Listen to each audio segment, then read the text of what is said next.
Ici, Ben Moubamba.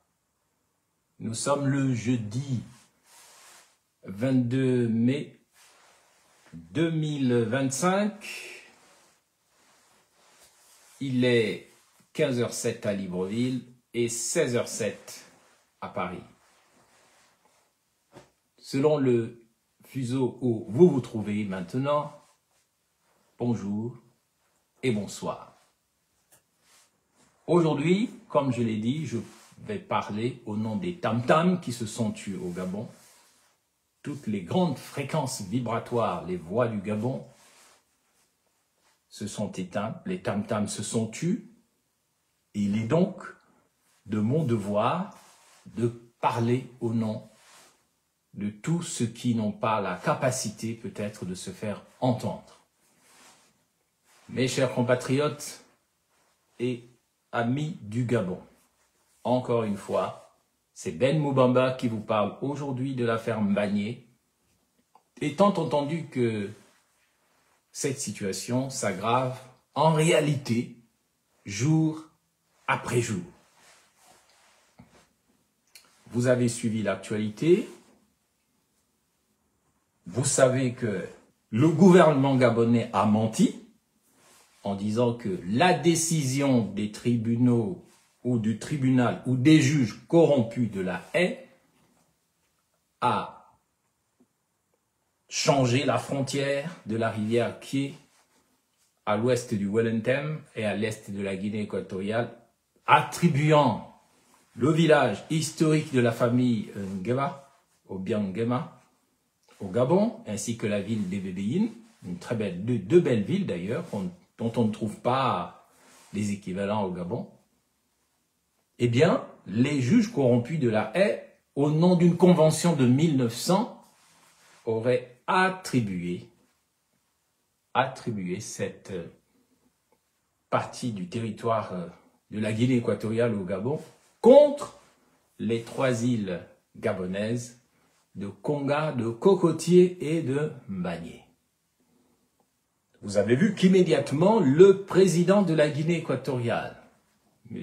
Teodoro Obiangema Mbanzogo, a déclaré que pour lui, non seulement il a des origines gabonaises, ce qui veut dire qu'il peut revendiquer l'autorité au Gabon, mais il a également que jamais il ne cédera 1 centimètre carré des territoires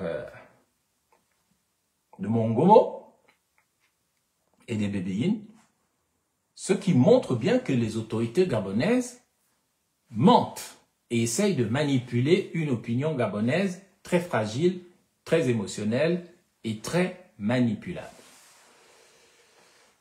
Vous avez vu également que le secrétaire général du Parti démocratique de Guinée équatoriale, le PDGE, s'est exprimé en disant que la justice internationale a enfin rendu son honneur à la Guinée équatoriale, donc qu'ils ne céderont jamais face au Gabon.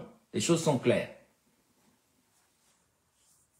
Et c'est sur ces entrefaites que on a entendu dire que l'ancien secrétaire général de la présidence gabonaise, M. Guy Rosatanga Rigno, a déclaré sur sa page Facebook, avant de probablement supprimer le poste, mais qui avait déjà été capté, qu'Oligui Nguema, après presque 1 semaine d'absence du territoire, ce qui est vraiment invraisemblable,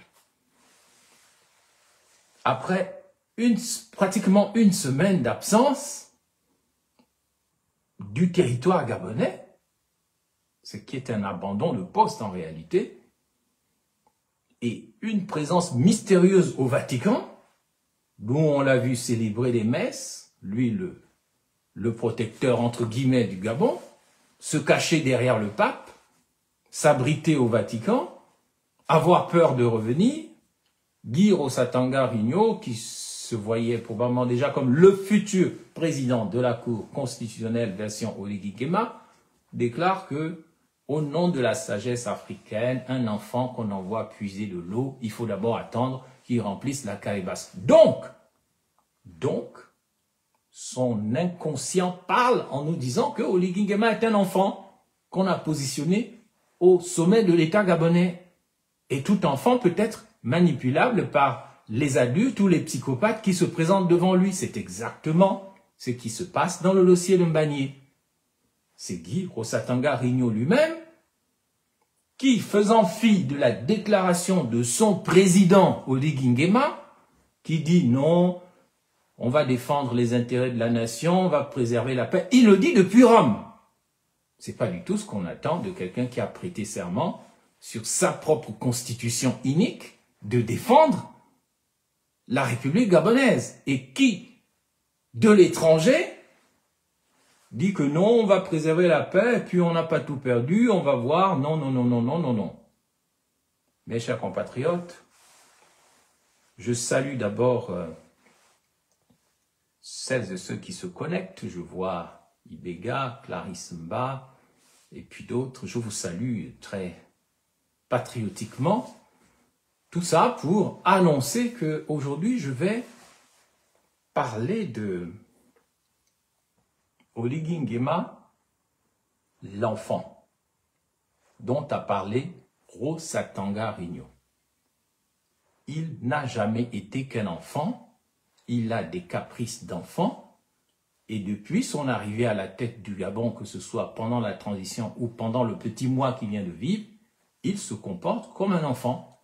Il doit donc être taloché comme un enfant qui manque de sagesse.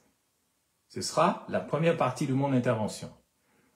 Ensuite, je reviendrai sur la position des autorités de la Guinée équatoriale en réponse aux mensonges des autorités gabonaises qui disent que on vous donne les 3 îles, vous nous donnez Mongomo et Bébéine, ce qui savent être une opération impossible à réaliser.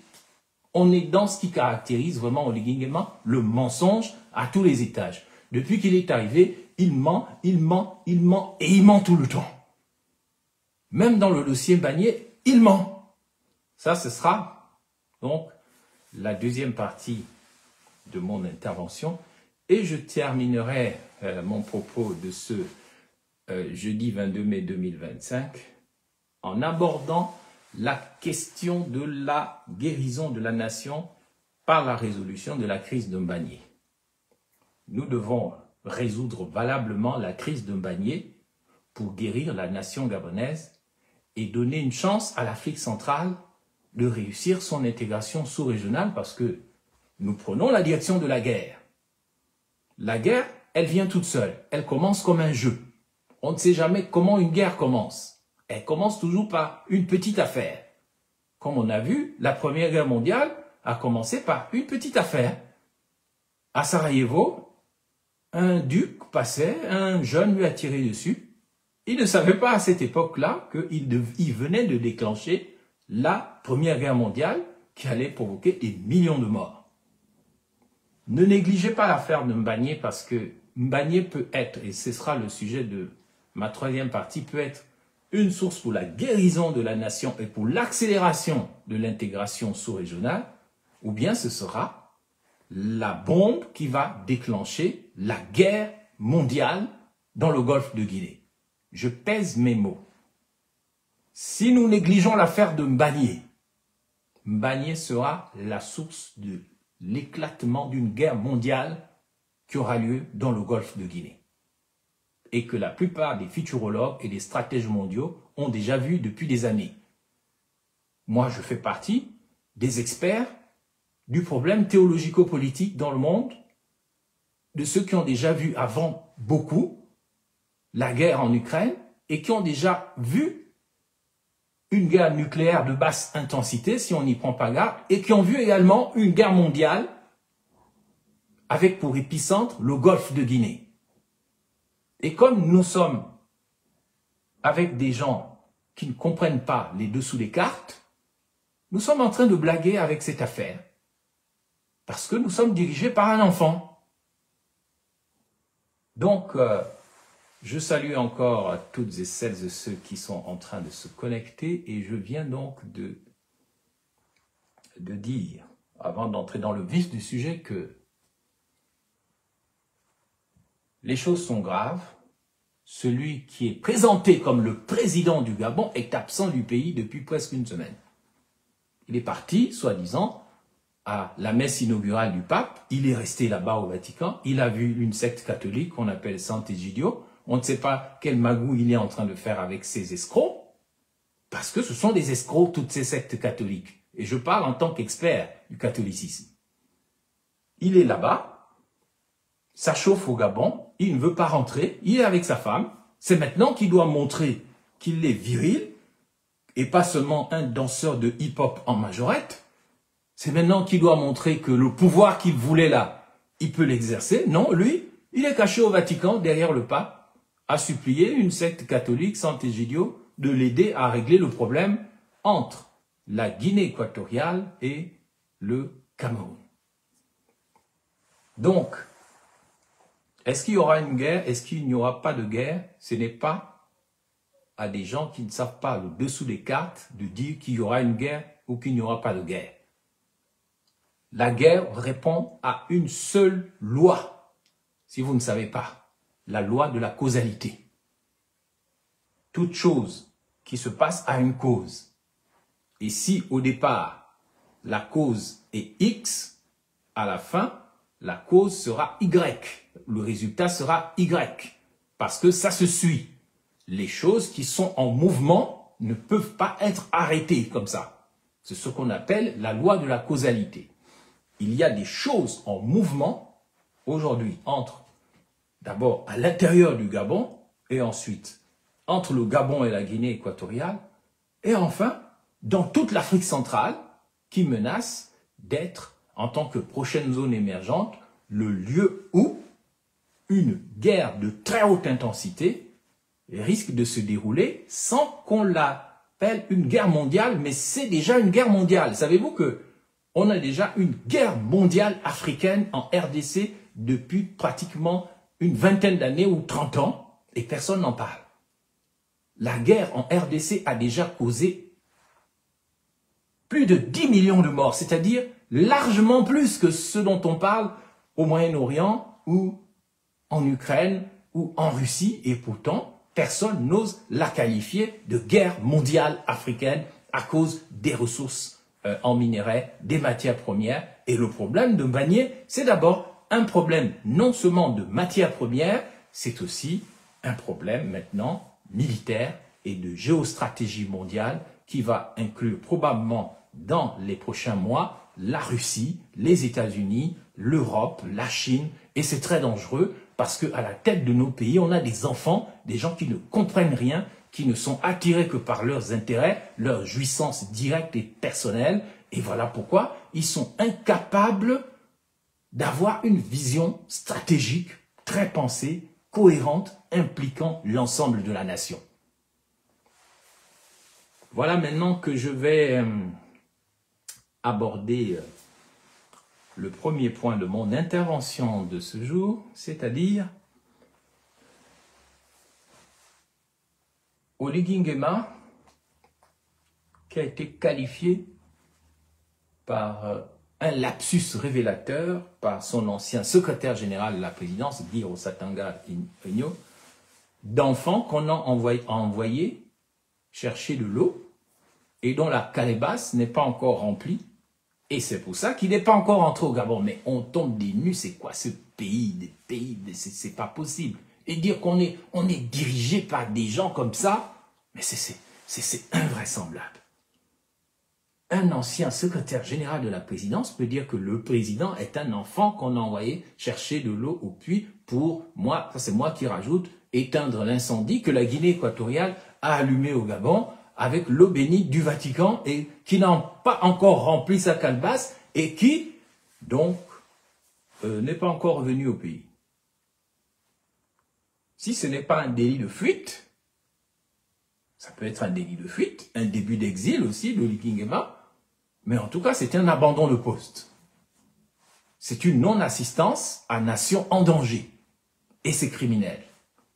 Si on avait encore des institutions fortes, si on avait une vraie cour constitutionnelle, si on avait un vrai parlement, et si on avait des vrais partis politiques, des vraies forces vives de la nation, aujourd'hui, tout le peuple serait dans la rue pour la destitution immédiate de M. Brice Clotaire Oligui Nguema pour abandon de poste, non-assistance à nation en danger, exil invisible, fuite devant le danger, collusion, haute trahison en faveur d'un État étranger, manipulation des instruments de la gouvernance en vue d'un enrichissement personnel, deal secret avec le parti de l'étranger. La liste est longue, hein?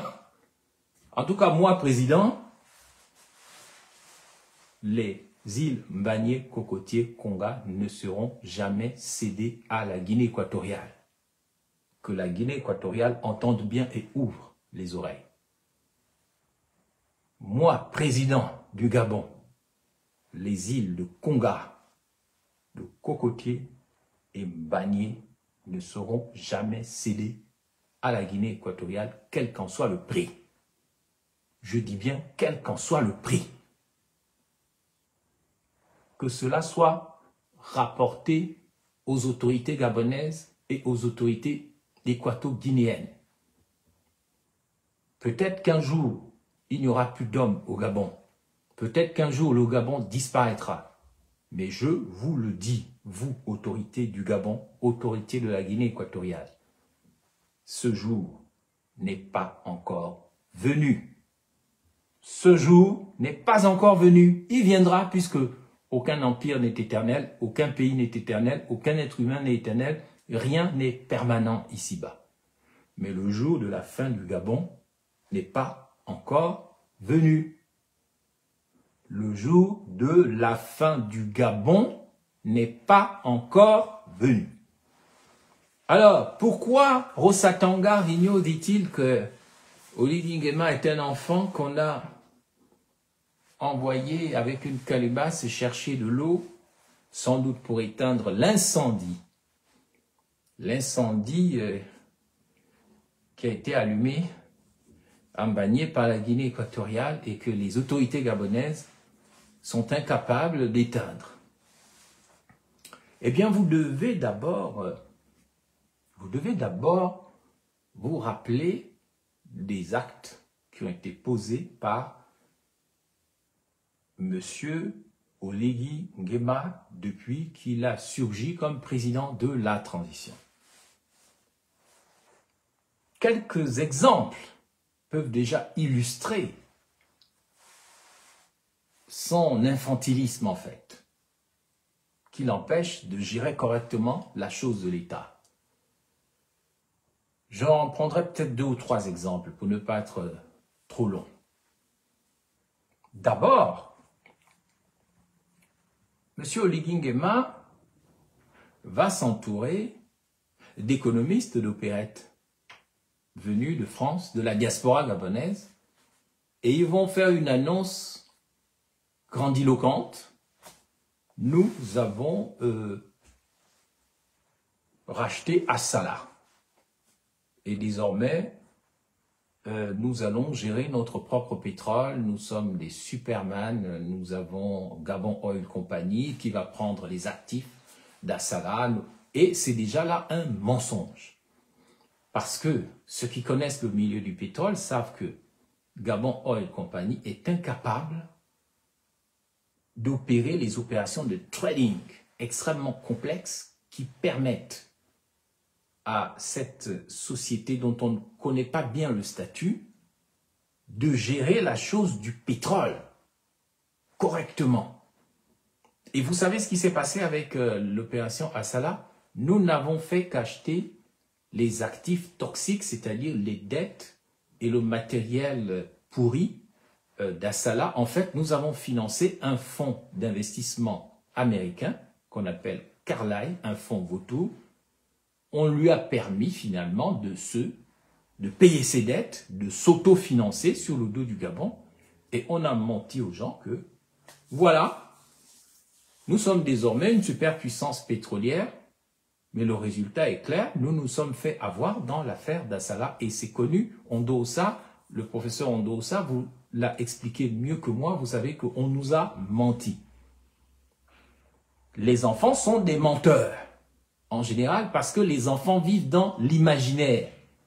Un enfant peut venir te raconter une histoire qui n'existe pas parce qu'il a imaginé dans sa tête, il est mythomane, il est sûr que c'est vrai, et l'enfant sort, il te raconte sa vie, il te raconte ses rêves, il te raconte le fruit de son imagination, et il est même étonné que tu ne le crois pas. Carlyle était un mensonge. Assala était un mensonge. Le remboursement de la dette du Gabon à la Banque mondiale et au FMI, c'était encore un mensonge d'enfant gâté, d'un moine mboka, d'un enfant soldat. C'est pour ça que Rosatanga parle de un enfant qu'on a envoyé puiser de l'eau et dont la calebasse n'est pas encore remplie. Peut-être qu'il n'a pas voulu dire ça, mais c'est son inconscient qui a parlé et il est de notre devoir de décrypter le message caché derrière les paroles de Rosatanga. Lorsque un enfant vient vous dire « je ne dois plus la Banque mondiale », mais si, tu dois la Banque mondiale, toujours. Je ne dois plus le FMI, je ne dois plus la BAD. Ce n'est pas parce que vous avez accepté de reprendre le cours du remboursement que vous avez payé votre dette. le Gabon n'a fait que reprendre le cours des remboursements des prêts qu'il avait sur le dos, mais ça ne veut pas dire qu'il avait payé toutes ses dettes à la Banque mondiale ou au FMI. C'est encore du mensonge. Lorsque dans le scandale Webcor, le Gabon remporte un procès à Paris, le Gabon remporte, merci pour la casquette Steve Oja, lorsque le Gabon remporte un procès à Paris, devant les tribunaux de Paris, contre une mafia en Malaisie. Le Gabon doit être payé par une mafia en Malaisie qui a porté plainte contre le Gabon. Et c'est la racine du problème entre Hervé Patrick Opianga et Oligui Nguema. Qu'est-ce que Oligui Nguema va faire? Il va prendre ces gens et il va dire non, allez à Paris, allez au tribunal, allez leur dire qu'on va payer. On a gagné, mais annuler notre victoire, on va payer. Qu'est-ce qui se passe? Le tribunal de Paris, donc, prend acte des déclarations d'Oligui Nguema et de son pouvoir. Ils annulent donc leur décision. C'est ça le scandale de Webcor, si vous ne le savez pas. Et donc, on va changer la décision. Le Gabon va payer une mafia en Malaisie. Et Oligui Nguema et ses amis vont se partager l'argent. Et Ntutu Meman est dedans. Ses parents, les dames Moussunda et autres, ils sont nombreux, ils sont dedans. Mais les Gabonais, qui sont très émotifs, qui n'ont pas fait l'école, qui ne comprennent pas les dessous des cartes, n'ont pas vu tout ça. Et ils ont continué à acclamer Oligui, Oligui. Mais il y a de quoi avoir honte parfois d'être Gabonais. Nous sommes en train d'être violés, d'être volés, d'être massacrés, d'être tués, d'être anéantis. Et on chante Oligui, vive Oligui, Oligui, vive Oligui. Mes chers compatriotes, Oligui Nguema a été derrière les crimes rituels de ces derniers mois. Vous n'avez rien dit. Oligui Nguema a fait torturer des gens au B2. L'un d'eux est mort. Vous n'avez rien dit. Vous avez voté à 95%. Oligui Nguema, qui était un enfant soldat, un Mwanamboka, l'enfant dont parle Rosa Tangarigno, il a fait raser vos parents, des centaines de gens, il a fait tuer des gens à Port-Gentil, il n'a puni personne, il a pris acte des comportements des forces de défense et de sécurité, il n'a rien fait, il a dit qu'il est le meilleur et vous a libéré, vous avez chanté, vous avez dansé, et même des grandes personnes comme Jean Ping ont dansé devant un petit enfant. Un petit enfant. Donc, il faut situer l'affaire de Mbagné.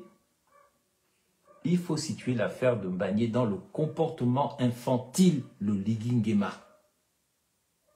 Il faut situer le choc, le scandale de Mbagné dans le comportement infantile d'Oligui Nguema. C'est un enfant du village, mais ce n'est même pas un vrai enfant du village, parce que les enfants du village sont sages. Je ne sais pas comment qualifier cet enfant, si ce n'est du titre de enfant soldat, de Mwanamboka, l'enfant tueur, l'enfant qui ment du matin au soir, et qui veut qu'on croie toujours à ses mensonges.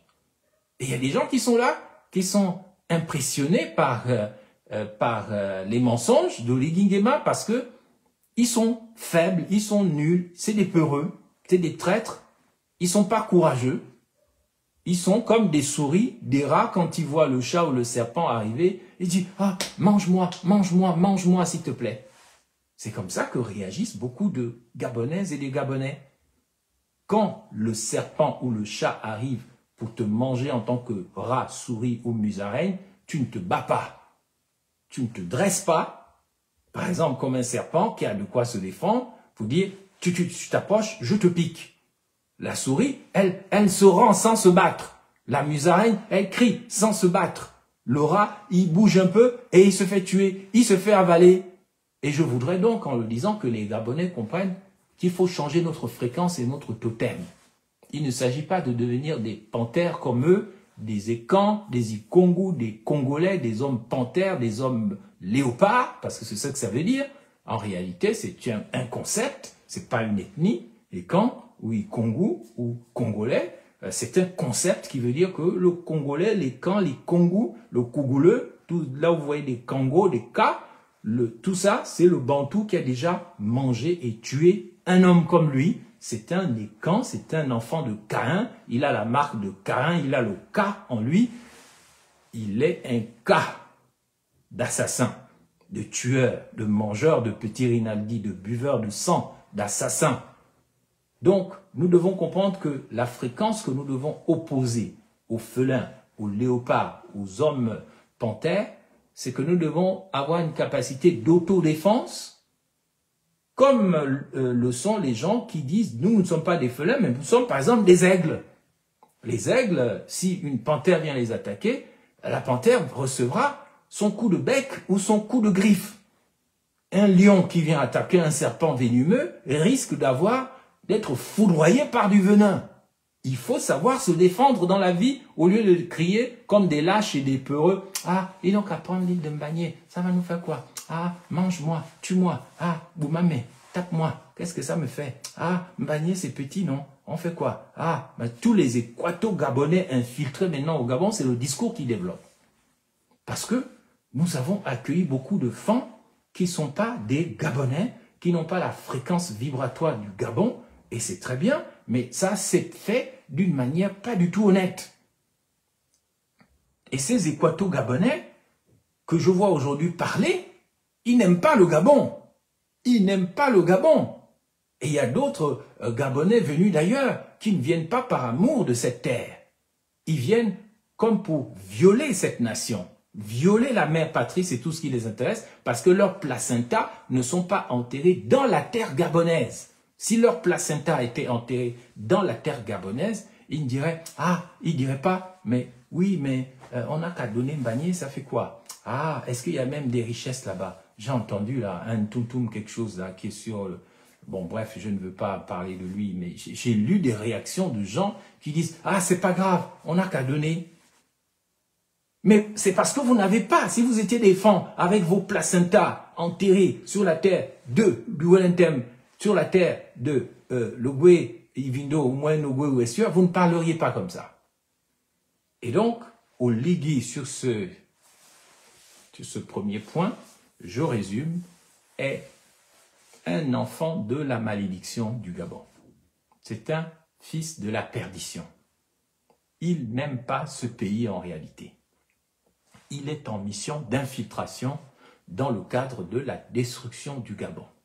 Tous les actes qu'il a commis depuis qu'il est là sont mauvais pour le Gabon, si vous observez bien, et ça a commencé bien avant qu'il soit à la tête de la transition. Déjà coaché par Firmin Idriss Gary de Ngoni dans le Haut-Ogooué, parent direct d'Omar Bongo, il s'est déjà illustré lors de la mort d'Omar Bongo négativement. Je vous rappelle que Patience Dabani, Joséphine Kama Bongo a dit « Si vous saviez ce que cet enfant-là a fait, elle est la première à avoir utilisé le terme « enfant », ce n'est pas Rosatanga Rigno. Si vous savez ce que cet enfant a fait pour en arriver là, vous seriez vraiment surpris. » Et Oligui Nguema a eu tellement peur qu'il a payé les frais de soins de cette maman-là à Neuilly, à l'hôpital américain. Elle est revenue, elle est retombée malade, on n'en parle plus. Donc, il s'est déjà illustré lors de la mort d'Omar Bongo d'une manière que tous les Gabonaises et les Gabonais normalement connaissent. Je ne vais pas rappeler ça, je n'aime pas aller fouiller dans les poubelles. On sait aussi qu'il est mêlé à la mort, à tous les morts bizarres qu'on a eus dès son retour au Gabon. La mort de Emma Mbina, le commandant de la marine marchande, qui a été tué entre le 21 et le 22 décembre 2019 sur son bateau. On a dit que c'était des pirates venus d'on ne sait où, apparus on ne sait pas comment. Eh bien, il est mort, tête coupée, sur son bateau. C'est le seul qui a été tué sur ce bateau, sur commande. On sait que l'ordre venait de Sylvia Bongo et que c'est la garde républicaine, dont le commandant en chef était Oligui Nguema, qui a exécuté Emma Mbina. On sait aussi que c'est la garde républicaine qui a exécuté le député Koumbar, qui a été pendu chez lui à quelques centimètres. On sait aussi que ce sont les éléments de Oligui Nguema qui ont tué un monsieur, un militaire qu'on a retrouvé dans la cité des Ailes, le corps en putréfaction. On sait que ce sont les éléments d'Oligui Nguema qui ont assassiné le professeur Chivunda entre le 5 et le 6 janvier 2023. Et Billy Bizet connaît cette affaire. Il deviendra Premier ministre tout de suite après. On sait que pendant le naufrage de l'Esther Miracle le 9 mars 2023, Oligui Nguema n'a pas fait décoller un seul hélicoptère pour aller aider les gens. On sait qu'Oligui Nguema n'a pas envoyé les navettes de la garde républicaine qui étaient à 10 km du lieu du naufrage, c'est-à-dire à la Pointe-Denis. Vous pensez qu'Oligui Nguema m'a fait supprimer de la liste des présidentielles par hasard? Mais c'est parce que j'ai parlé de tous ces événements. C'est parce que j'ai parlé de ces événements. Et au Gabon, on n'aime pas la vérité.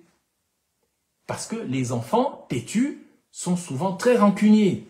Ils ne sont pas très intelligents. Ils ne savent pas qu'il faut mettre de l'eau dans son vin, il faut parler à tout le monde, il faut négocier. Non, un enfant têtu, impoli, très arrogant, quand il est fâché, et quand il se bat à mort. Ils sont capables de commettre des... C'est pour ça qu'on les prend comme enfants soldats, on leur donne un peu de drogue. On a vu au Libéria, les enfants sont très méchants si vous leur donnez des armes. Très calculateurs, très vicieux.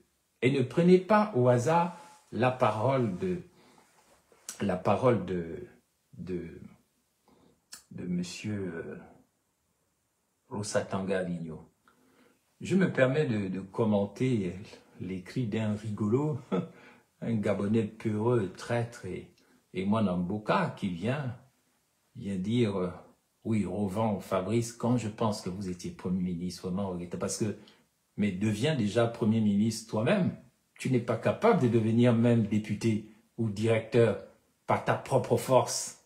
Tu n'as qu'à faire mieux que Ben Moubamba. Si tu es quelqu'un de valable, tu es incapable de gérer ta vie, juste venir raconter des bêtises.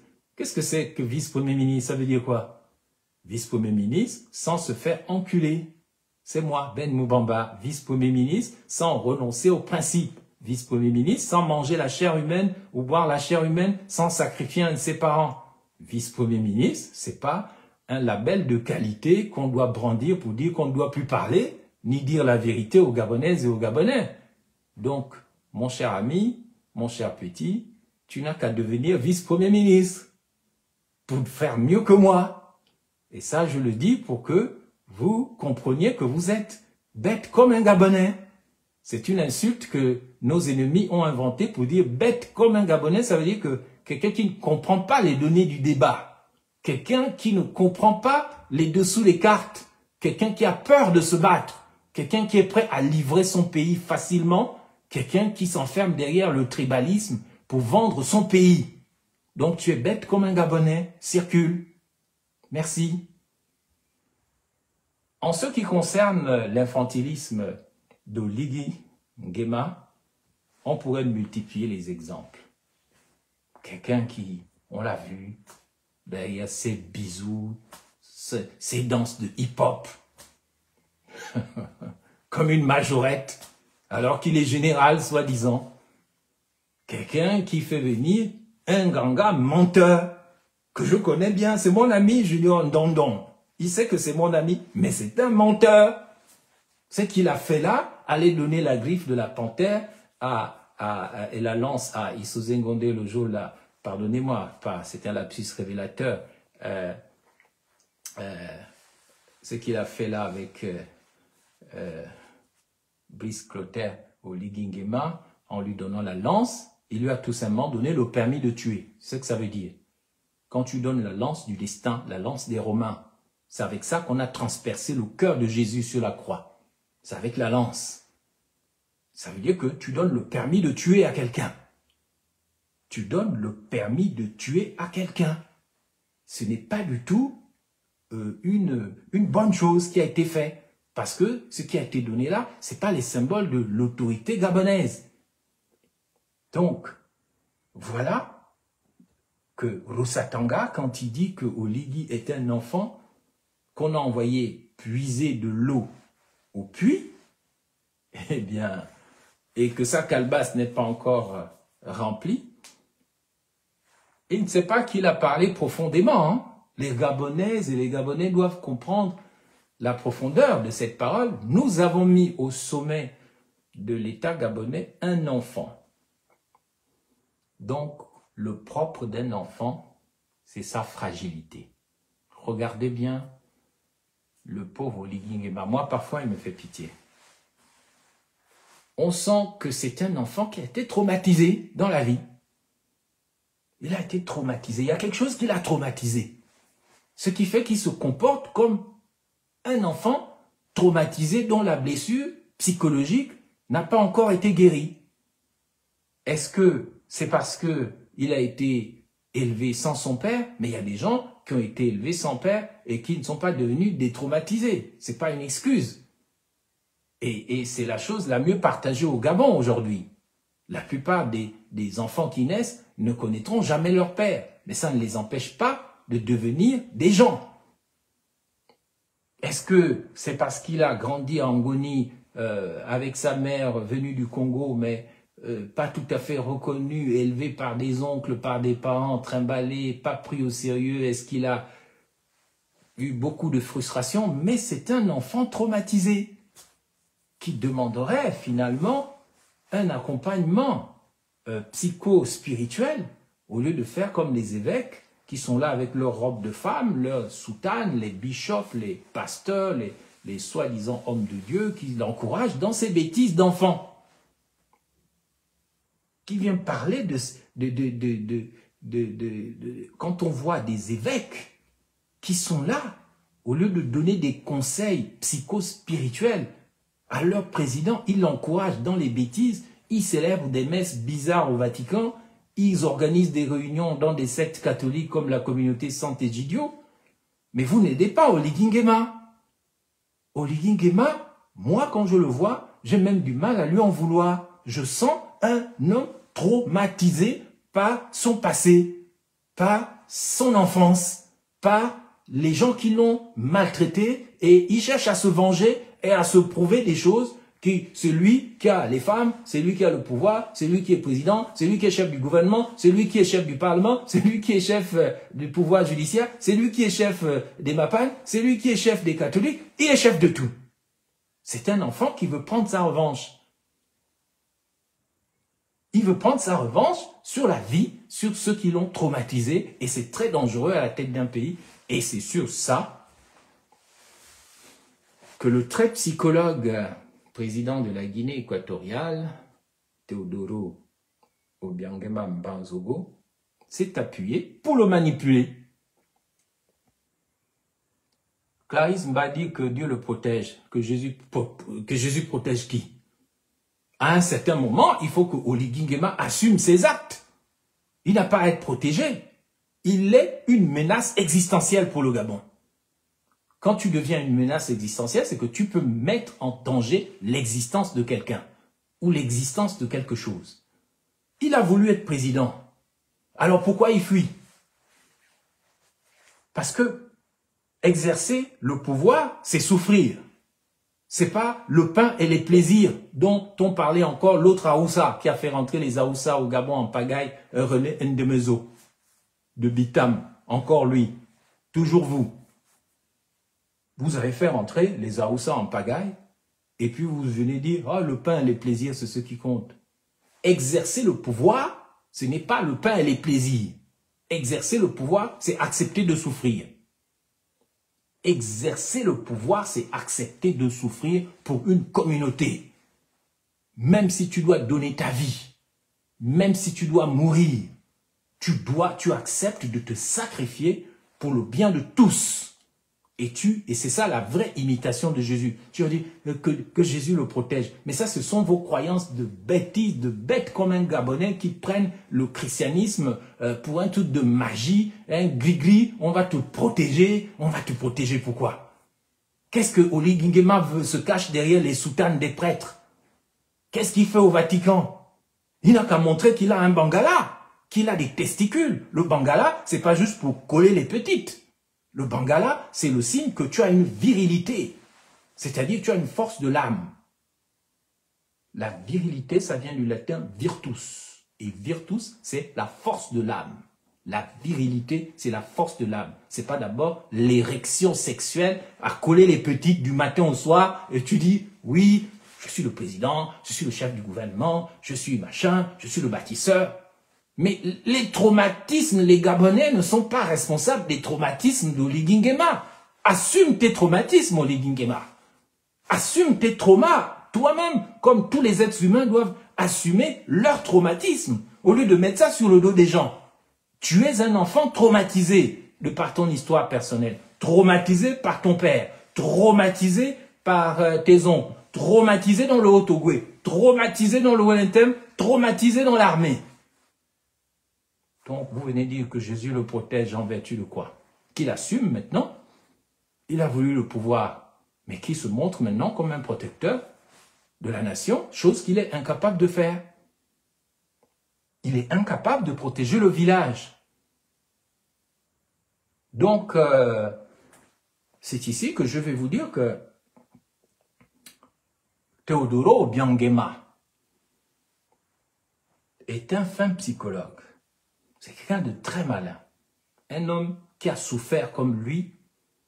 Mais Oligui Nguema, ce n'est rien devant lui. Il te scanne. D'un coup, il dit, celui-là, c'est un petit, le pain, les plaisirs, il n'aime que coller les petits, il aime l'argent, moi, je sais comment je vais le faire. Et ça, c'est ma deuxième partie. Le danger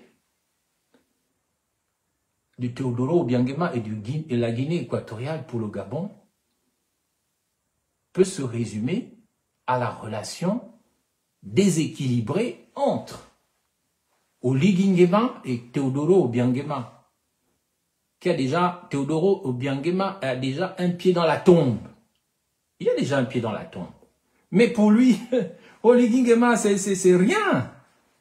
Il l'a pris comme ça à Mangamba, on dit. Il l'a étouffé. Et lui a montré qui est le boss. Parce qu'il a vu que c'était un enfant. Parce que tant que Obiang-Nguema de la Guinée équatoriale avait en face de lui des hommes, il ne pouvait rien faire. Que vous aimiez Omar Bongo, Albert Bongo ou pas, c'était un homme qui savait même mettre à genoux des Blancs, des Français devant lui. Donc, quand le dictateur et premier président de la Guinée équatoriale, après l'indépendance de 1968, déclenche l'affaire de Mbagnié en 1972, et que Mathias Nguema dit à Bongo en 1974, il n'y a plus de problème entre nous, Mbagnié, Cocotier, Konga, ce sont vos îles. Qui était là à ce moment-là? Obiang-Nguema Teodoro était vice-ministre de la Défense quand ça s'est passé. Il était présent. C'était le propre parent du dictateur génocidaire Mathias Nguema. Teodoro était là, un jeune militaire professionnel, vice-ministre de la Défense, et Sangui, Mongomo, tout ça, c'est la famille de Mathias Nguema. Ils sont là, il était là. Quand Mathias Nguema, son oncle, son parrain, a signé le traité de Bata avec Omar Bongo, Albert Bongo. Il était là, il était aussi chef des armées. Au fond de lui, il regardait ça, il n'était pas d'accord. En 1979, sentant le danger et la folie de son oncle Mathias Nguema se multiplier par 1000, avec l'aide du Gabon et du Maroc, il va attaquer donc Mathias Nguema, ils vont le capturer et le faire fusiller par la garde royale marocaine. Il prend le pouvoir en 1979, mais il n'est pas d'accord avec le traité de Bata, qui attribuait, où Mathias Nguema reconnaissait que ces 3 îles appartiennent bien au Gabon. Il n'était pas d'accord. C'est pour ça que le secrétaire général du PDGE, le Parti démocratique de la Guinée équatoriale, a déclaré hier, le 21 mai 2025, que enfin, la justice internationale a lavé l'honneur de la Guinée équatoriale. C'est écrit, vous pouvez regarder sur Gabon Media Time, hein, il y a la photo du SG du parti d'Obiang-Nguema, Il y a son texte où il dit, nous, la justice internationale nous a rendu notre droit. Mais ça, c'est parce que Teodoro Obiangema, depuis la signature du traité de Bata, auquel il a assisté lui-même, il savait, il n'était pas d'accord, et son dictateur, le président, donc le génocidaire et tout, est mort aussi en partie à cause de ça. Même si à ce moment-là, Obiangema Teodoro, qui se reconnaît des origines gabonaises dans le Wellington, comme Mathias Nguema, il se dit, ben, je vais d'abord faire un bout de chemin avec le Gabon, et puis quand j'ai mon pétrole, quand je suis fort, je vais réclamer ce que mon parrain Mathias Nguema a donné au Gabon trop facilement. Et donc, nous arrivons à une relation où Obiangema, face à Bongo, ils étaient face to face, ils étaient homme à homme. Bangala debout, comme on dit, homme fort qui se respecte. Omar Bongo va d'ailleurs avoir l'intelligence d'associer au dossier Mbagné des opposants comme Mamboundou, qui a été associé au dossier de Mbagné et qui a proposé d'ailleurs un partage juste des richesses de Mbagné entre la Guinée équatoriale et le Gabon, tout en laissant la souveraineté au Gabon, avec Mbarbessol qui était aussi dans le dossier, Paul Tungui aussi du PDG, ils étaient dans le dossier de Mbagné, mais le plus grand spécialiste de Mbagné était le professeur Chivunda, le grand juriste qui maîtrisait bien notamment les éléments historiques qui prouvent que au XIXe siècle, l'Espagne n'était plus la puissance colonisatrice de la Guinée équatoriale, mais la Grande-Bretagne.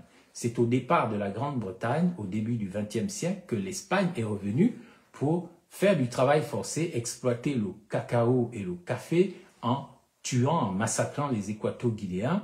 Et c'est sur ce XXe siècle que des juges corrompus de la Haye vont venir vouloir changer les frontières du Gabon. Et pourquoi pas ne pas remonter à la Grande-Bretagne.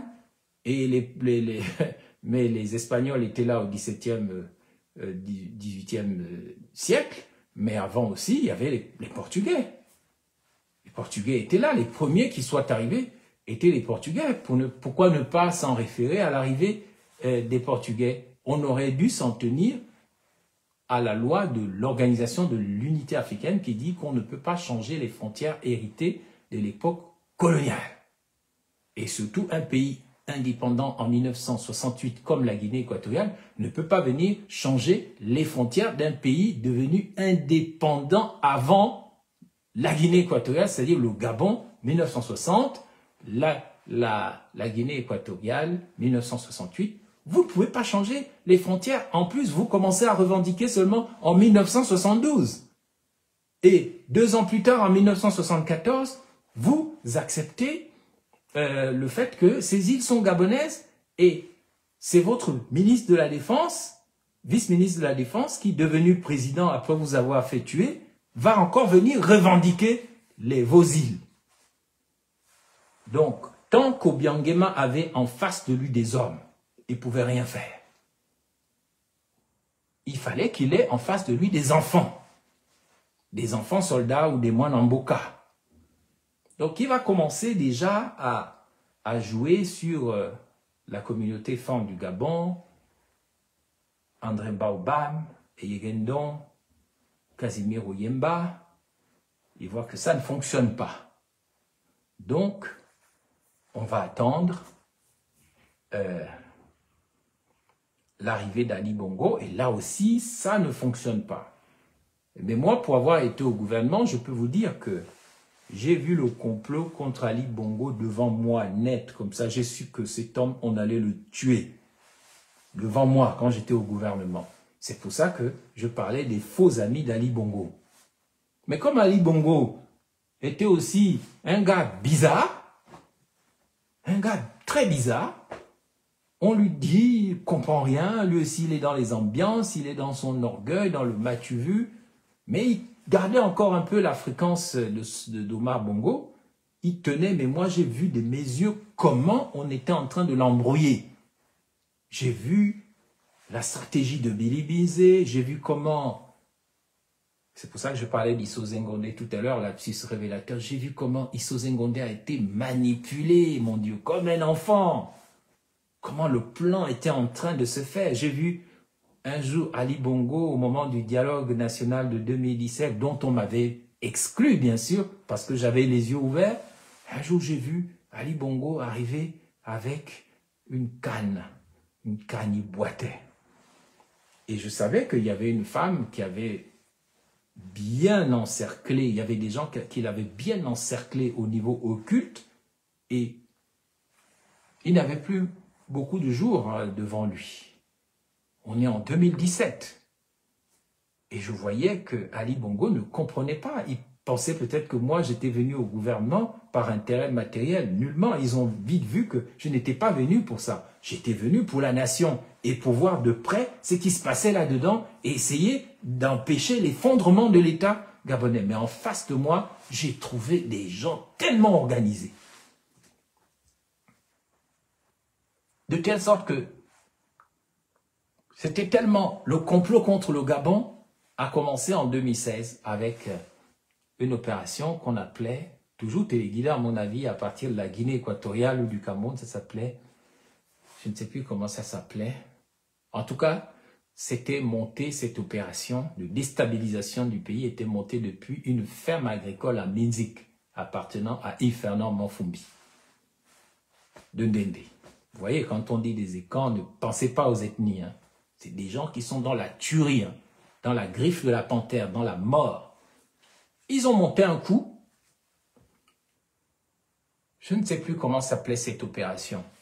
Mais sachez que si cette opération n'a pas marché, c'est parce que j'ai réussi. Et ça, vous pouvez demander, je ne vais pas vous donner des noms.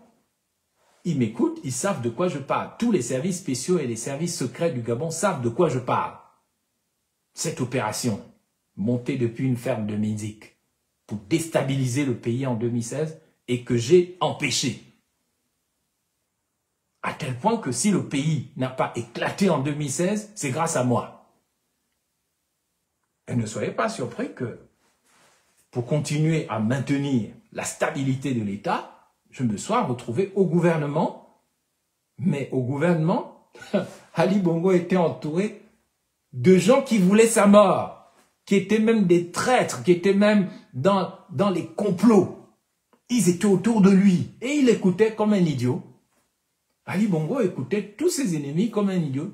Il y avait deux idiots en face de moi. Pardonnez-moi, ce n'est pas des insultes. Il y avait Ali Bongo et malheureusement, je dois dire qu'il repose en paix, Isso Zengondé.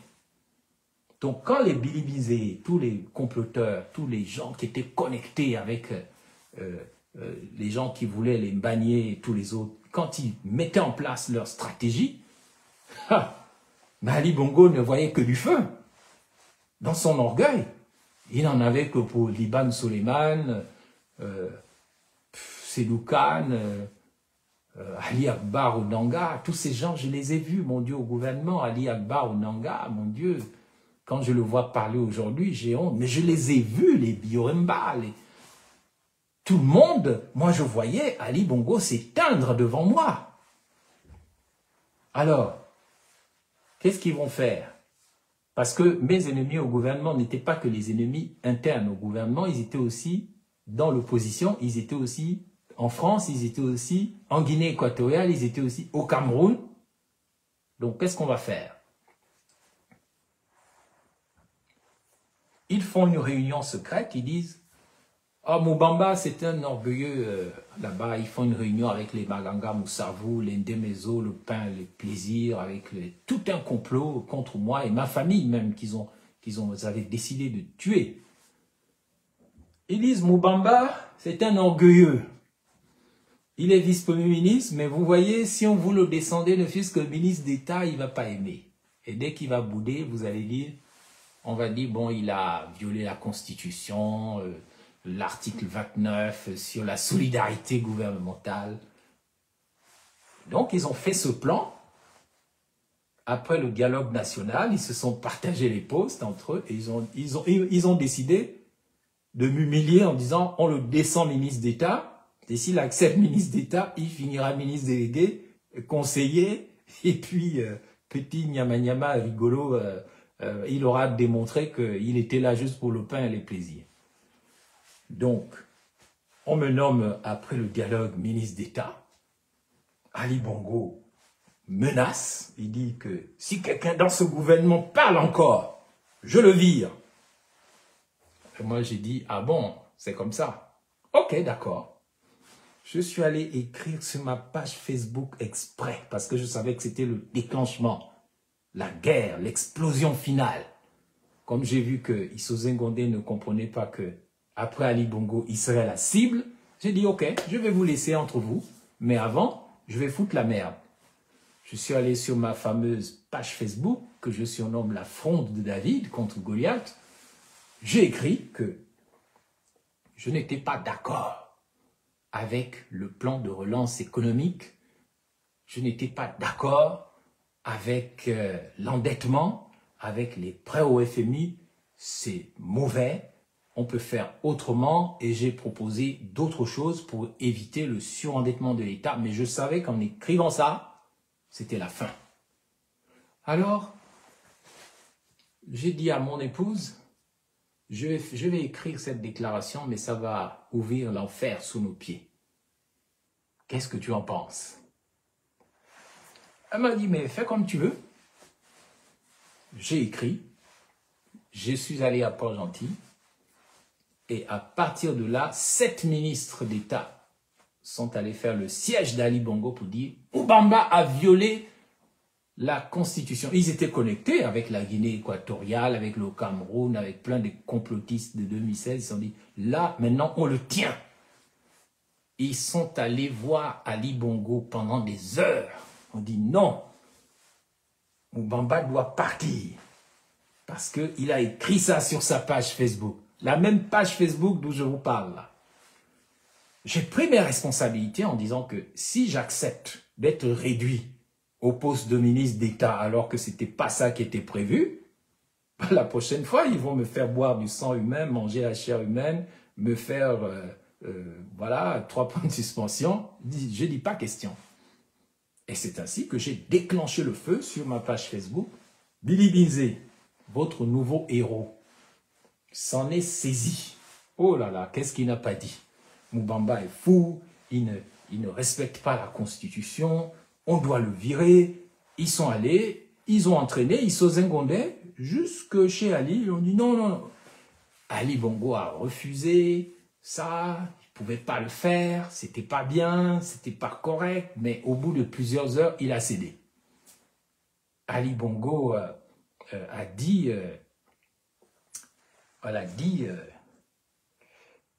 écoutez, si vous voulez virer Moubamba, faites-le vous-même. Mais la présidence ne va pas annoncer son éviction. C'est ainsi que vous avez vu Issoze Ngondé, une première, qui est allée faire passer un bandeau à la RTG en disant « Importante déclaration du Premier ministre ». Tout le pays a attendu, on a dit « Mais quoi, qu'est-ce qui se passe? C'est la guerre ou quoi ?» Et c'est ainsi que Issoze Ngondé, sous pression de Billy Binzé et d'autres ministres d'État, les Mapango et autres, il vient et dit, c'est sur YouTube, j'ai remanié mon gouvernement, Moubamba n'est plus dedans, je le remplace pour quelques semaines, mais il ne l'a pas dit, par un de ses parents de Moabi, il est viré. Oh, à partir de là, vous avez entendu tous les chansons, tous les cris de victoire. Ils ont bu le champagne. Mais j'ai commencé à ce moment-là ma traversée du désert que j'ai assumée, que j'ai voulu, parce que je n'ai pas voulu faire de concession au mensonge et au plan de déstabilisation du pays conçu depuis l'étranger avec des complicités à l'interne. Mes chers compatriotes, je vous raconte tout ça pour vous dire que il fallait, après le départ de Moubamba, tant que Moubamba était au gouvernement, Ali Bongo n'était pas atteignable dans un certain sens. Mais à partir du moment où ils ont réussi à m'écarter, la dernière étape était l'achèvement d'Ali Bongo. C'est l'histoire du Gabon, que ce soit bien ou pas, mais c'est comme ça que ça s'est passé. J'ai été le dernier à parler à Ali Bongo avant son AVC, je crois. J'étais à Moabi pendant l'élection législative. Et j'ai vu comment Brice Lacuche Alianga manœuvrait pour me faire perdre l'élection que j'avais gagnée à Moabi. J'ai donc pris mon téléphone et j'ai appelé Ali Bongo par WhatsApp depuis Moabi. Nous étions le 22 octobre 2018, deux jours avant son AVC. Je lui ai dit, Monsieur le Président, vous m'avez trahi à un niveau que seul Dieu connaît. Parce que même Moabi, où je devais être un simple député, vous m'avez trahi même jusqu'à ce niveau en utilisant votre directeur de cabinet, président de la GEV, Brice Lacuche Alianga Farjon. Monsieur le Président, il n'y a de Dieu, je lui ai cité une parole musulmane. Je lui ai dit, Alhamdulillah, il n'y a de Dieu que Dieu. Il n'y a de Dieu que Dieu. Il était en train d'arriver à Riyad. On était le 22 octobre 2018. J'étais à Moabi. 2 jours plus tard, il fut frappé par un AVC que vous connaissez. Il fut frappé pour n'avoir pas respecté les principes, les valeurs et les normes, pour avoir attaqué un innocent qui avait sacrifié sa virginité politique pour la stabilité de l'État, ce qui lui avait permis de rester encore au pouvoir à peu près 2 ans. Mais il avait laissé ses ennemis me frapper en traître, au premier rang desquels Billy Bizet et d'autres encore. Voilà comment ça s'est passé. Et immédiatement après l'AVC d'Ali Bongo, mes parents m'ont dit, si tu ne quittes pas le pays, maintenant qu'Ali Bongo a été frappé, ils vont te tuer. Ils vont te tuer, les Sylvia, les Billy, tout le monde, ils vont te tuer. Tu dois maintenant quitter le Gabon. Bien sûr, ma famille est partie en premier, je suis resté le dernier. Et après les législatives, j'ai quitté le Gabon en fin novembre 2018. Arrivé à l'aéroport, la police de l'air et des frontières a appelé la présidence du Gabon. En disant, nous avons ici le VPM qui veut quitter le pays. Devons-nous le laisser sortir ou pas? Alors on m'a dit, monsieur le VPM, mettez-vous de côté. Attendez la réponse de la présidence. La réponse de la présidence est arrivée un quart d'heure plus tard. Je crois qu'elle venait de Frédéric Bongo en charge des services secrets à la GR. Ils ont dit, il est foutu, il est mort. Laissez-le aller mourir ailleurs. Parce que j'avais déjà été empoisonné à l'époque. Ali Bongo, si tu m'écoutes, écris, hein, comme dit Kristen Houston. Oui, la présidence m'a laissé sortir en direction du Sénégal. Je ne suis pas allé directement au Gabon. Ils étaient sûrs que le poison que j'avais ingurgité, le même poison qu'on avait donné en Baobab, de toute façon, m'achèverait quelques mois plus tard. Donc, j'ai quitté le Gabon, j'étais empoisonné. Et ils avaient ravagé ma vie, ils avaient trahi tous les engagements, tous les principes. Ils avaient tout détruit dans ma vie. Mais je me souviendrai toujours toute ma vie de ce que m'a dit, parce que même au PDG dans le pouvoir, il y a des gens bien, et j'estime que Étienne Massard, l'ancien ministre de la Défense d'Ali Bongo, est un homme bien. C'est un homme bien. Il a été un des derniers à me recevoir dans son bureau en tant que ministre de la Défense. Il m'a dit, Monsieur Ben Moubamba, c'est lui qui m'a dit que gouverner, c'est souffrir. Et il m'a dit ceci, vous, Monsieur Moubamba, vous n'êtes pas devenu un homme d'État le jour où on vous a nommé vice-premier ministre. C'est pour ça que les imbéciles heureux qui viennent dire tout un vice-premier ministre, machin, il part.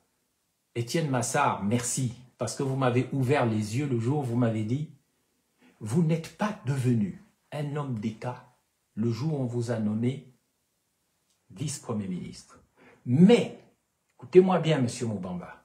Vous deviendrez un homme d'État si vous arrivez à traverser le désert que vous allez commencer à traverser. Vous allez devenir un vrai homme d'État si vous réussissez à traverser le désert qui s'ouvre devant vous. Et c'est avec ces paroles que j'ai quitté le Gabon, parce que moi, je ne suis pas manichéen. Je ne classe pas les gens bien à gauche ou droite. Moi, je vois les gens qui sont bien ou qui sont pas bien, quel que soit leur camp. Étienne Massa est un homme qui est vrai, qui est bien, qui m'a donné un bon conseil, qui m'a dit « Ah, ne crois pas que devenir un homme d'État, c'est être nommé.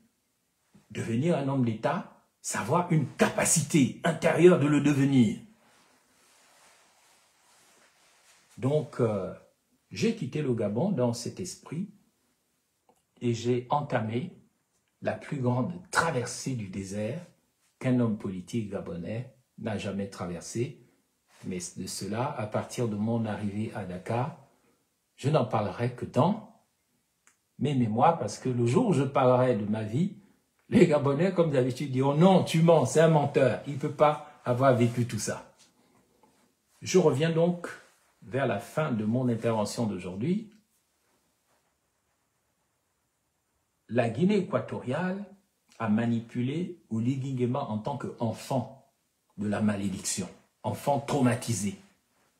Ils se sont servis de ces traumatismes parce qu'ils ont bien vu que Ali Bongo étant tombé, il fallait maintenant se débarrasser de la sorcière Sylvia qui voulait mettre son fils. Et on ne sait pas comment Sylvia, ayant des liens plutôt avec le Cameroun de par son père et de par son histoire, on ne sait pas, on ne savait pas si Noureddine Bongo Valentin, Sylvia Bongo au pouvoir, servirait les intérêts de la Guinée équatoriale ou du Cameroun ou du Gabon. Donc,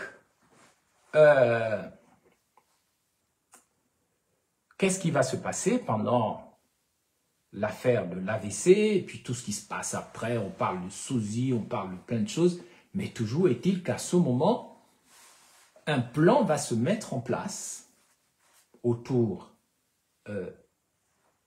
de tous les acteurs que vous avez vus défiler, des Nkogebe Kale, plein de noms, des Bayegendon et tout ça, on va arriver à une reprise du plan de 2016, l'opération de Midik, qui visait à organiser un coup d'État au Gabon. Si Jean Ping prenait le pouvoir en 2016, il devait y avoir un coup très fumant du genre de 30 août 2023, préparé à partir de la ferme agricole de Midik, de Yves-Fernand Manfombi.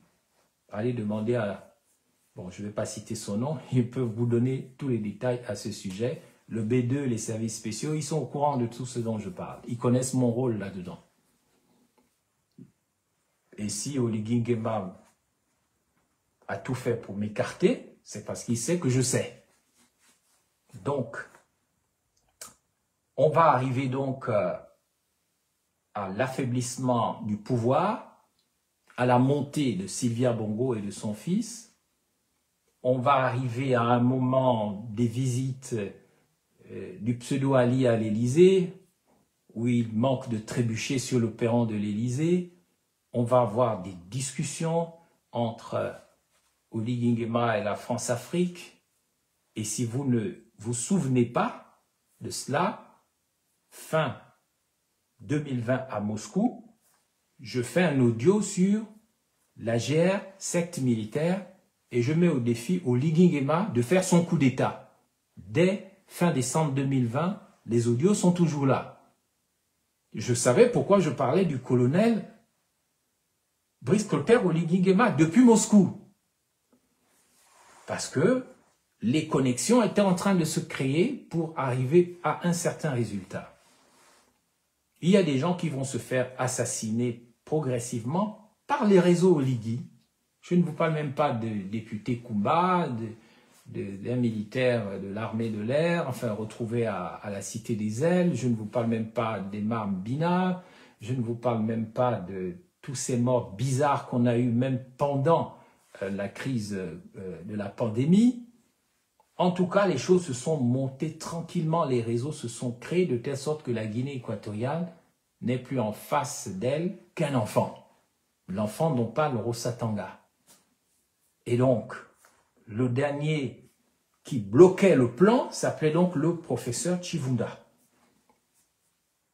Il va être tué chez lui. Oligui Nguema et Billy Bizet sont au courant de tout au sujet de cette mort. Billy Bizet monte Premier ministre. On a en mars le drame de l'Esther Miracle. Les corps sont abandonnés en mer, la plupart. Et on va vers l'élection qu'on laisse faire. Le plan est monté. Et le 17 août 2023, vous avez une dispute entre Sylvia Bongo en public sur l'estrade du défilé du bord de mer.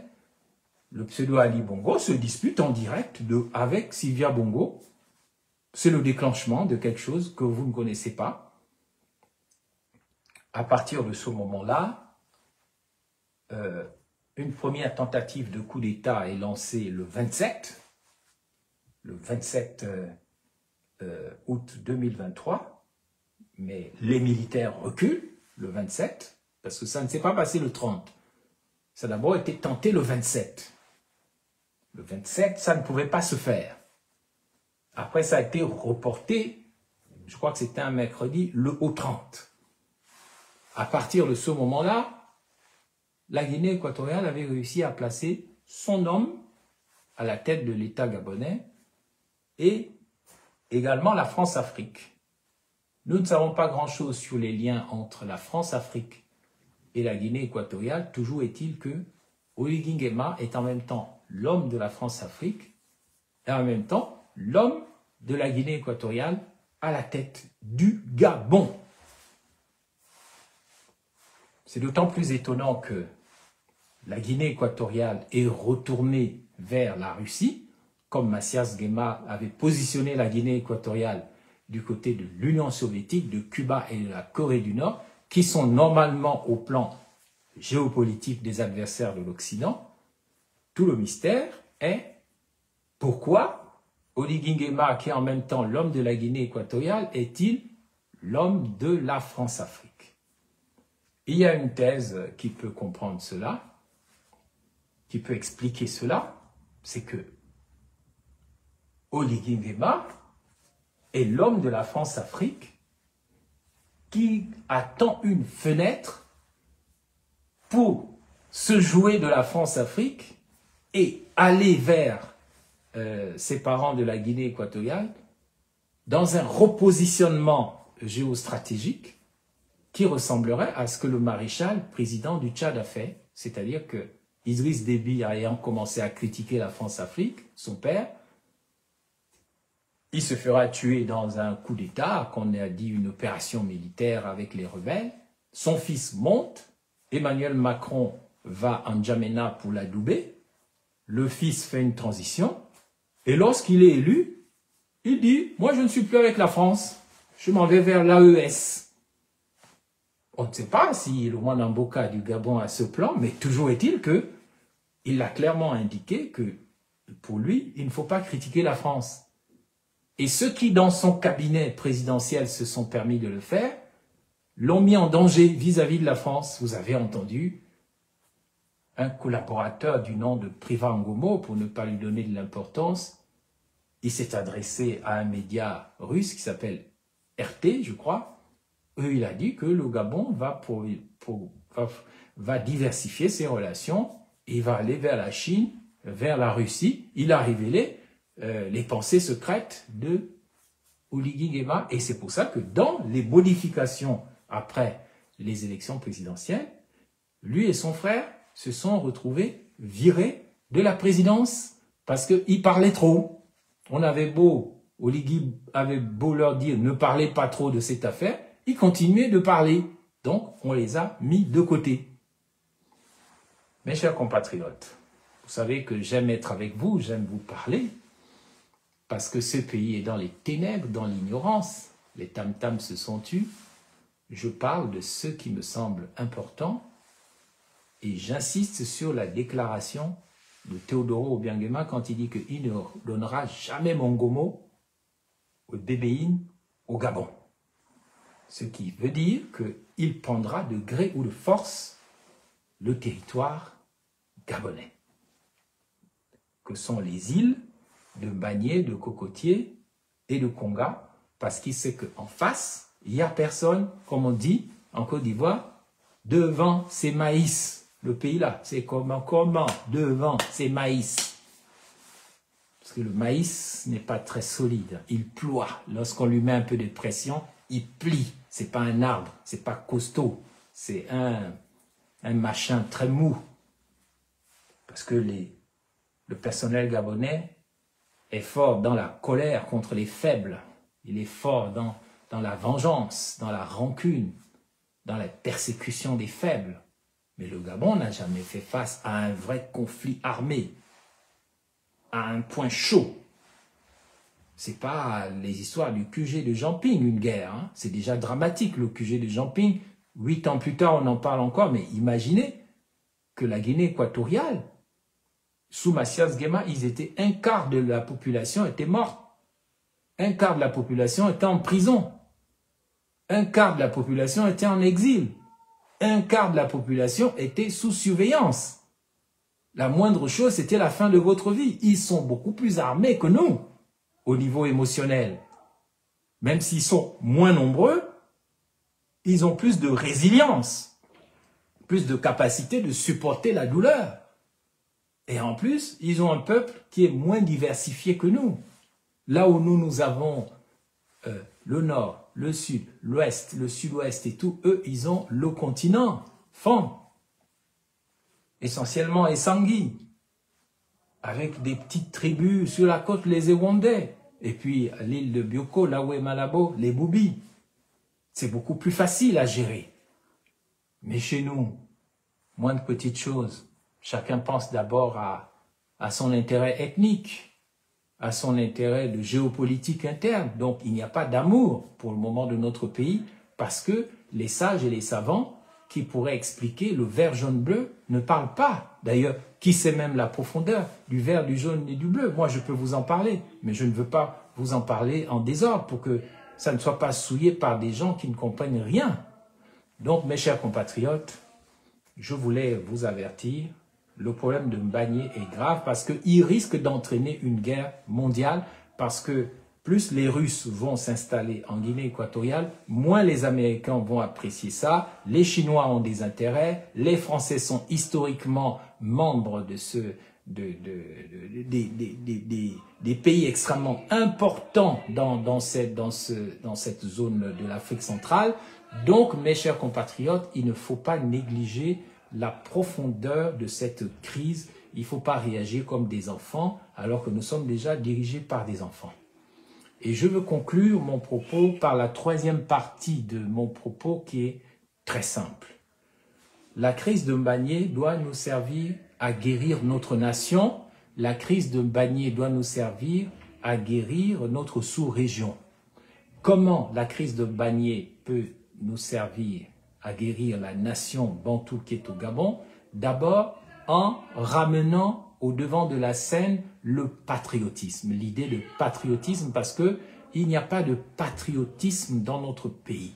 Chacun pense d'abord à son intérêt, en sa famille, à son ethnie, à son petit territoire. Nous n'avons pas encore compris que le Gabon a une âme, comme tous les pays. Le Gabon a des entités. Le Gabon a une personnalité. Que vous soyez du nord, du sud, de l'est ou de l'ouest, en tant que Gabonais, vous avez cette capacité de ressentir l'âme du Gabon, tout comme les Congolais peuvent ressentir l'âme du Congo, tout comme les Français peuvent ressentir l'âme de la France, alors qu'en France, il y a du melting pot, il y a des gens qui viennent de l'Est, de l'Ouest, du Nord, alsacien, c'est pas Bordeaux, Marseille, mais la France a une âme, la France, c'est la France, au-delà de leurs différences. Donc, au-delà de nos différences au Gabon, nous pouvons découvrir ce que c'est que être membre de la civilisation gabonaise, parce que nous allons comprendre que c'est tous pour un et un pour tous.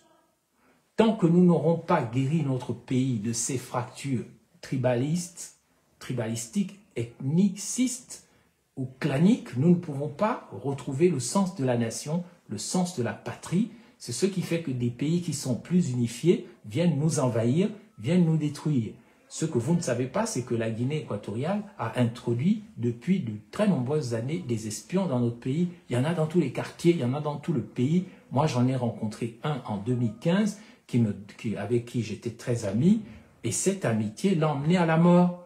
Parce que ce garçon, un jour, sa femme m'a appelé depuis la Guinée équatoriale où il était allé en vacances. Il est venu faire son rapport. On l'a tué, on l'a empoisonné. Il est mort. Parce qu'il avait été identifié comme étant un des plus grands espions de la Guinée équatoriale au Gabon. C'est comme ça que ça fonctionne. Nous sommes un pays infiltré par les autres pays. Nous sommes infiltrés par les voisins, nous sommes infiltrés par la terre entière parce que les gens cherchent quelque chose au Gabon que vous ne connaissez pas, vous les Gabonais. Vous ne vous demandez pas pourquoi, dans le plus petit village gabonais, vous allez toujours trouver un commerce d'un Mauritanien, d'un ceci, d'un ce... Mais qu'est-ce que vous faites là, dans les villages? Je suis allé dans la Lopé, c'est toujours les mêmes. Je suis allé à Ndendé, c'est les mêmes. À Moabi, c'est les mêmes. C'est toujours les gens, ils cherchent quoi dans le Gabon? Ils cherchent des choses qui ne sont pas que matérielles. Ils cherchent une puissance, ils cherchent une énergie qu'on ne trouve qu'au Gabon. Et nous négligeons cela, mes chers compatriotes. Nous devons guérir le cœur du pays. Le cœur du pays est blessé. Les Gabonais sont blessés. Les Gabonais ne sont pas des gens dans le sens où ils ne sont pas fiers d'eux. Ils ne sont pas fiers de leur pays. Ils ne savent pas ce que c'est qu'être Gabonais et qu'être héritier de cette nation. Nous devons profiter de la crise de Mbagné pour nous unir, pour nous aimer et défendre la nation gabonaise. Et en cela, nous allons jeter les bases de la guérison de la sous-région et de la zone bantou. Donc, mes chers compatriotes, la crise de Mbagné permet quoi? Elle permet de voir comment nos pays sont gouvernés. Ils sont gouvernés par des familles, par des intérêts particuliers, par des gens qui n'ont pas une vision de l'intégration sous-régionale, par des gens qui n'aiment pas l'Afrique, qui n'aiment pas les Bantous, qui sont prêts à sacrifier la zone bantou, la civilisation bantou, pour défendre leurs propres intérêts. Quand vous voyez les autorités de la Guinée équatoriale, moi j'étais à Moscou, j'étais en Russie, il faut voir comment l'enfant du président vient frimer la Guinée, c'est à lui, personne ne doit parler, les bobis, les bengas de la Guinée équatoriale n'existent pas, tout c'est pour lui, tout est à lui, même Jésus a menti devant lui. Donc nos pays sont gouvernés par le mal. Et quand nos pays seront gouvernés par le bien, nous allons pouvoir nous unir entre nous, entre Gabonais, Équato-Guinéens, Congolais, Camerounais, ex-Zaïrois et tous les Africains qui ont besoin de marcher ensemble, un peu comme au Burkina Faso, au Niger, au Mali, ils ont fait l'AES. Nous sommes appelés à vivre ensemble, à guérir non seulement la nation gabonaise, mais la nation bantou, la civilisation africaine.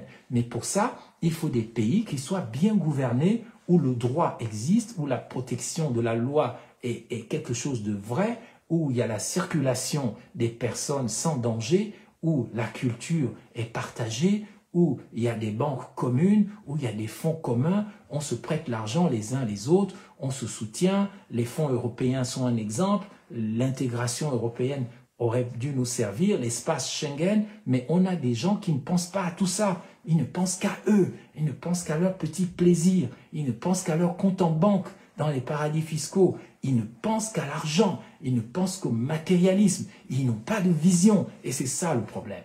Normalement, le Gabon et la Guinée équatoriale ne doivent pas se faire la guerre s'il y avait une intégration réelle sous-régionale. On n'aurait pas besoin de ça. Mais tant que vous aurez des Oligui, des Obiangema et des Biya et tout ça, et même des Tshisekedi, qui est une grande déception, des Yadema, des Ouattara, mais on ne va pas réussir à sauver l'Afrique. Il faut un nouveau modèle de gouvernance. Et il faut aussi que même les militaires que vous adorez au Mali, au Burkina Faso ou au Niger, eux aussi doivent faire attention à ne pas faire le culte de la personnalité, à ne pas créer des super dictatures, parce que ça ne va pas servir les intérêts de l'Afrique. L'intérêt de l'Afrique est basé politiquement sur la bonne gouvernance globale dans tous les pays.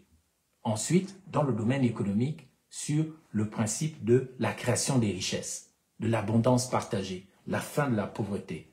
Sur le plan culturel, sur la prise de conscience de ce qu'est l'Afrique, la valeur de la civilisation africaine, sur la base de l'Égypte ancienne, sur la base des anciens mondes qui ont disparu. Et il faut une renaissance africaine. Sur le plan social, il faut mettre l'accent sur l'éducation. Parce que le drame de l'Afrique, c'est la non-éducation de sa jeunesse.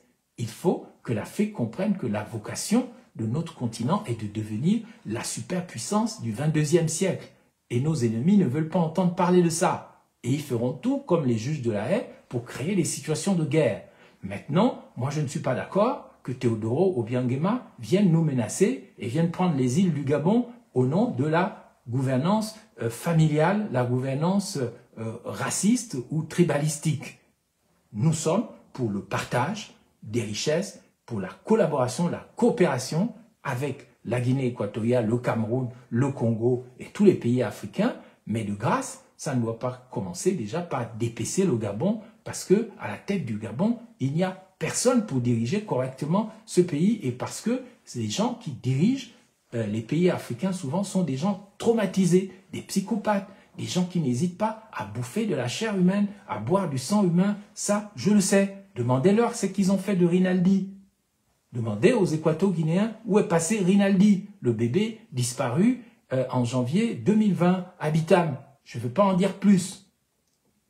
Et je conclurai donc en donnant un conseil à Rosatanga Rigno, qui m'a donné l'idée de faire cette déclaration d'aujourd'hui et que j'ai lu dans un livre de Jean Ping à l'époque, où il était un ministre des Affaires étrangères assez intéressant.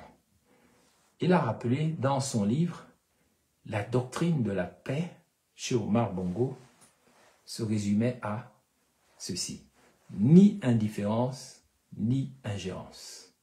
Le Gabon doit reprendre cette doctrine diplomatique. Le Gabon ne peut pas être menacé militairement par la Guinée équatoriale. C'est pas possible. Où sont passés les Mirage 2000, les avions de guerre qui pouvaient décoller à Vengue, au sud-est du Gabon, en un instant, pour aller intimider toute menace existentielle sur le Gabon? Tout ça a disparu. C'est passé où? C'est passé où? Donc, Omar Bongo a fait des mauvaises choses. Il a fait des bonnes choses. Il a fait des mauvaises choses. Il a fait des investissements structurants. Il a aussi mis en place la dictature. Mais nous devons prendre ce qu'il y a de mieux, ce que les uns et les autres ont fait de mieux au Gabon pour construire un pays apaisé, puissant et fort. Même Oligui Nguema, qui est un enfant soldat, mais j'ai remarqué qu'il a fait des mauvaises choses, mais il a fait quelques bonnes choses. Déjà, faire son coup d'État n'était pas une mauvaise chose. C'était pas une mauvaise chose. Mais c'est ce qu'il en a fait après, le problème. Ce qu'il a fait après, c'est-à-dire que Dieu lui a donné la possibilité d'animer une transition qui pouvait remettre le Gabon sur les rails, et il en a fait après une chose personnelle. Il a commencé à raser les gens, il a commencé à voler, à mentir, à tuer, à laisser des gens être torturés au B2, à faire des choses dégoûtantes. Il a commencé à se faire manipuler par Obiangema. Tous les jours, il était en Guinée équatoriale, on ne sait pas pourquoi. Son père, qui ne l'a même pas élevé, soudain s'était rappelé que les Obiangema venaient du Wellington. Il était tout le temps là-bas. C'est là qu'ils ont négocié la vente des îles Mbagné. Donc, je ne dis pas que Oligui Nguema a tout fait mal, mais je dis qu'il a fait beaucoup de choses très très mal parce qu'il n'est pas sérieux, il n'est pas crédible. Il est encore temps pour Oligui Nguema de se reprendre. Sa grande erreur est d'avoir écouté les gens les plus mauvais de ce pays, les gens les plus sales de ce pays. Il est allé les chercher dans l'armée, dans la société civile, dans les partis politiques, dans le monde économique, dans le monde social, dans le monde culturel. On l'a vu avec le théâtre de sa prestation de serment. Donc, nous nous retrouvons dans une période qui est un grand carrefour. J'appelle les Gabonais à grandir et à allumer leur cerveau. Je crois que c'est encore possible, mais la situation est très dangereuse. Nous devons prendre tout ce qui se passe très très au sérieux. J'ai encore été un peu long aujourd'hui, mais mon témoignage est pour l'histoire. C'est pas pour embêter quelqu'un. Mais tous ces témoignages qui sont enregistrés sur les YouTube et sur le réseau social resteront comme des documents de travail pour les historiens. Et mon seul souci, c'est le témoignage. Koli Nguema fasse ce qu'il veut, que les Gabonais fassent ce qu'ils veulent, mais moi, j'ai aussi le droit de témoigner. Et aujourd'hui, j'ai encore une fois témoigné.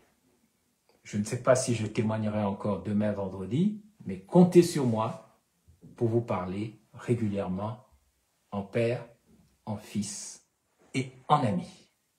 Bienvenue dans l'âge d'or du monde d'après et du Gabon d'après. Bienvenue dans le Gabon d'après. Gloire au Gabon d'après, gloire au Gabon d'après, gloire au Gabon d'après. Merci.